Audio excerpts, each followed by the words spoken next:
Something a little bit different here, but I needed to have the question up and available for you to see from the very start. At what price do we stop buying Jordan Retros? I'm curious. It'll be a short video, but I just feel like we should probably go ahead and address the question.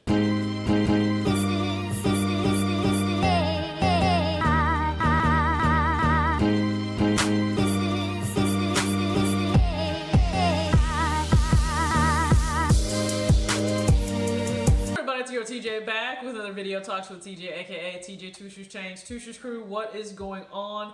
Back, another video. Thank you so much for tuning in. If you are brand new, just go ahead and hit the subscribe button. If you take a look around, you see what you like. It is a new day, which means a new sweatshirt. Hey, it's a crew neck. I'm getting a little bit more into Champion, but a lot of that has to do with the fact that I do get it on discount, thankfully, working Kids Foot Locker.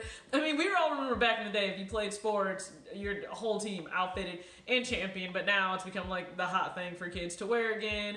And you know what? Hey, style yourself how you like to style yourself. I am getting a little bit more back into it. They have some, I mean, men get just far better options. They have a brand new hoodie out, so you guys should probably check that out. But let's just jump right into it, just like this question here says. So I'm just in a different location just so you guys can be able to have this question visible without the actual sneaker art getting in the way. But let's just go ahead and talk about it, okay? Retros, how much are we willing to pay? Or at what point, based on the retail price we have to pay in a store, do we maybe stop buying? Now, we know a traditional Air Jordan 1 for a men's size is $160 plus tax, which if you are here in Indiana, that comes out to about $171. If you were a grade school like I do, this is the Air Jordan 1 Obsidian UNC leather. It costs $120 plus you pay tax on top of that. So we understand, okay? $120, $160, that's what we're used to for an Air Jordan 1 Retro, but we know that that's going up. Like in 2020, it's confirmed that these Jordan 1s are going to start, starting at $170, which means you're going to look at about $181, I'm guessing, or $182 after tax if you have like close to 7% tax.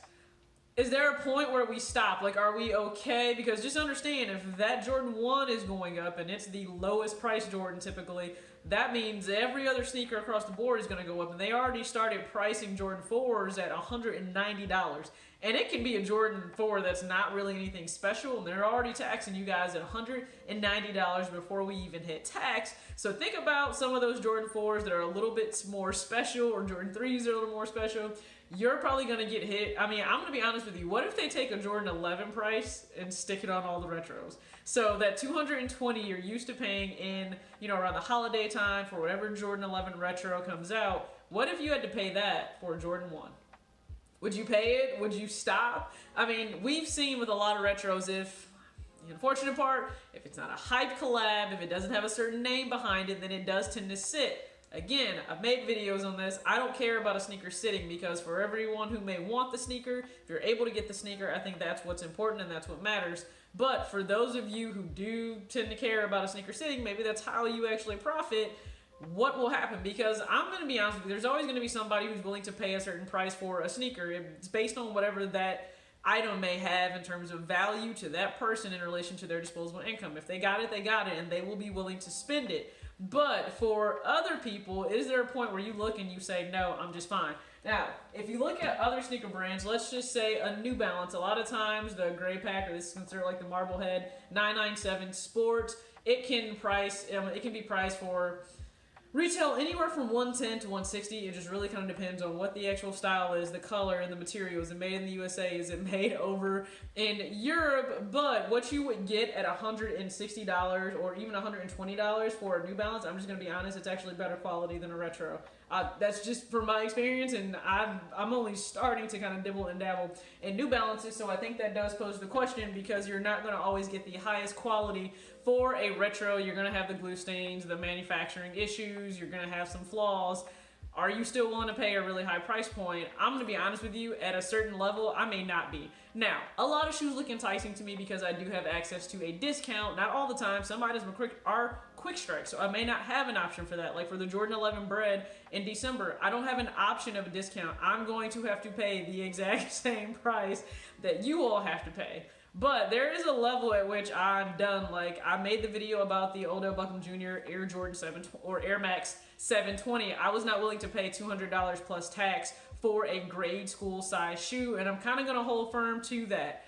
I mean, it's not that I haven't paid resale for some shoes before, but if we're talking like just the immediate resale, like retail and resale, two different things. The immediate retail price, I think there will finally be a limit at which I probably start to fall back on. I don't know if it would be 150 or 170. It just really kind of depends. I haven't fully decided on that price yet, but I am curious to know for you individually, if you're a man, what's that price point you're no longer willing to pay retail for a Jordan Retro? And then if you are in the grade school size, which means you could be a kid, a man with a smaller foot, or you could simply be a woman like myself and you still wear grade school sizes, at what price point do you stop paying for Jordan Retros retail? And then would you go resell, or would you just, I don't know, go after older pairs that you never got to get?